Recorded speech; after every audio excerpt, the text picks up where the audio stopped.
Hey loves, it's your girl. So I haven't been up on YouTube today as much because I've been at work and then I'm at my other job. But today is a good day. And my day went pretty good. It was really busy. But I wanted to finish off on part 5. So last time I talked basically about the abuse that I experienced as an adult. And I kind of like covered a little bit, but I did forget one part where, again, I was friends with women that were older than me.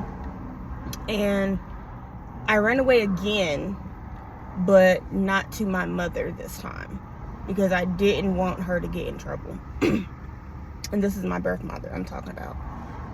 Because the other time she kept getting in trouble and all the things. So I felt like if I went and stayed with one of our friends, they wouldn't be looking at her. But that was the naiveness that I had in mind. So I trusted this girl because she dated my cousin. So I felt like she's good people, you know. Long story short, I ended up staying with her. I left. My adoptive dad had to go to surgery in Raleigh. She lived in Raleigh. So I was like, this is my escape route. And that actually happened like right after I had the abortion. And that was traumatic for me. You know, she knew my baby daddy or whatever at the time. We were cool. And for me to have that type of shame from those doctors that were there, they just looked at me differently. They gave me that look like, that's what your fast tail get, you know, like that's what, you know, black people, whenever we come up, like that's what people looked at us whenever we were too fast or acting like we were grown. And that was also something they would say. And so that look was very recognizable whenever those two doctors decided to look at me differently. That whole entire time, I felt everything. Like, I felt everything. These people had to hold me down. And it was very traumatic. Very traumatic. And everybody in my adoptive family, they knew about it. So they looked at me differently because I was in church. I was an usher. And so at that time, long and behold, I didn't know that I was 8 weeks pregnant. Had no clue, no idea until I found out at the abortion clinic. And it was hurtful. But anyway, long story short, I ended up running away. And I never forget it, I was sleeping because it happened maybe like a week after I had got the abortion. So I was asleep. Like, you know, your body is still used to being pregnant. It's still like, I still had a positive pregnancy test even though there was no baby, because of the type of HCG that I had inside of my body. Okay. So my adoptive mother, she's like, while we're heading down there, I'm sleepy. And she's like, I don't know why you're sleepy, you're not pregnant no more. And so that just like triggered something in me to the point where I was like, yeah, this is my escape route. I'm leaving today. And so I told her I had to use the bathroom. I brought my purse with me and I dipped. I called my homegirl from a CVS or Walgreens phone. I told her, I was like, hey, I'm here at the Walgreens. I don't know how to get to you. Back then I didn't have a phone. So I literally was just like winging it. I was determined to get away from her. So in that situation I was in, long story short, I got to her house. I met everybody there. And it was difficult because, like I said, I was still grieving. And on top of that, this was a new environment. So I didn't know who knew who. So I was always in hiding. So long story short, I was staying there. I was underage, so I couldn't get no job, no nothing. So her idea was, well, you got to do something. She knew that I was underage, but me not thinking, I was like, no, this is not right. So I felt trapped. And I ended up being gang raped by her brothers and friends because I wouldn't sell my body. Let's just put it that way. I wouldn't sell my body to make money for their household. And that's what she did. That was something that she did, whatever, you know, to make money. At that time, I left and I called my mom and I told her what was going on. They were saying a bunch of stuff, saying that they ran a train on me, all the things, which was a lie. And that also put more shame on me, to the point where I was like, I couldn't go to the police because I didn't even know who those guys were. Like, I didn't know their names, you know. And it was just like going under that amount of stress. Like, you can't remember every little detail. I just know that's what happened, you know. Like, that's just the fact. And understanding that this is how my body is reacting from all that trauma, I didn't know how to react to that neither. Plus, a week ago, I literally just had an abortion. So that was fresh. And dealing with those guys that did what they did to me, I met them one time. Me being there at that house. And she introduced me to everybody. And at that time, I felt like it was a plot from jump, because she knew these people.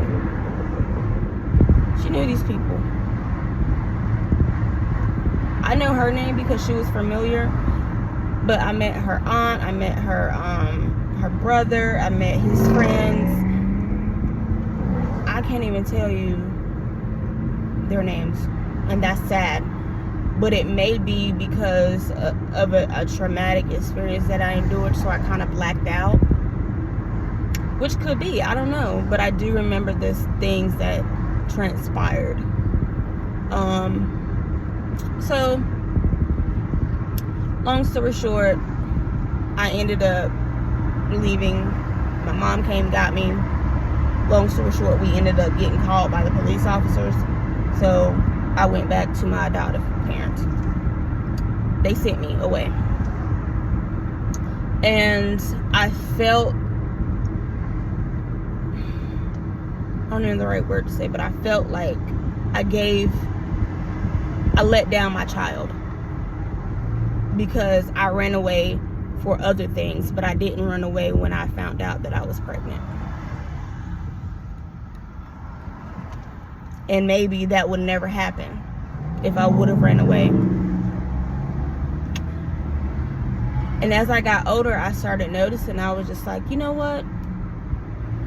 That was God's plan. That was God's will. For whatever reason, don't know. Maybe for me to reach other women who experience the same thing. Who knows? And to this day, I have not been able to have a successful pregnancy. That could be a factor. So I'm constantly reminded of that whenever I do try to have kids, you know.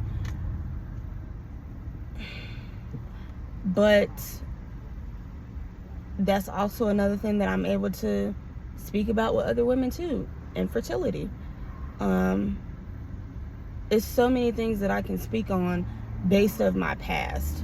And me being able to have a relationship with God, it changed everything. But I was upset. I was mad with him for a very long time, because I was like, why would you allow this to happen? Like, why can't I be a teen mother and have my child with me? You know, like, that was something in my mind that I kept rehearsing over and over and over again. Was it healthy? No. But at that time, I felt like I had to go through it in order to heal from it. But in reality, I really wasn't healing from it. I was just suppressing it and making myself more sicker. So that's the part that I skipped over. Excuse me, I didn't really talk about. I kind of like just push it under the rug a little bit because I don't want to trigger people. I know there are some people who have been in that certain situation before, and it's traumatic. You know, I want to help people, but I don't want to trigger them as well. So I'm trying to get you guys to understand, like, the type of lifestyle I lived, and also that I'm a vessel that God is using to do that. But I had to deal with that, you know, all that trauma. I never really dealt with it, like going to therapy, talking to people about it.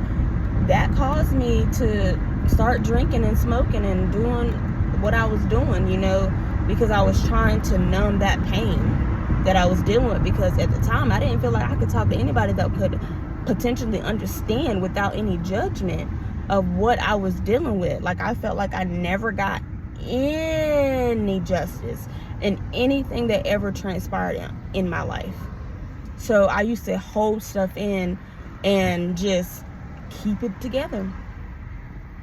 There was a time where my adoptive mother told me, once I was grown, that once I start dealing with my trauma, she did not want to be around me, because I'm like a soda bottle that you keep shaking up and you never know when it's going to explode.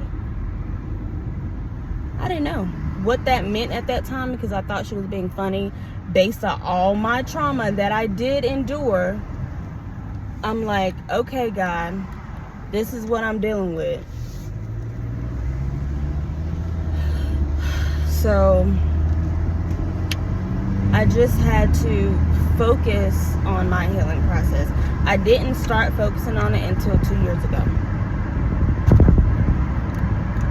And I'm so thankful that I did, because I was sick. I was sick. Mentally, my body, I was sick. And I was in so much pain. And I carried that baggage into my relationships.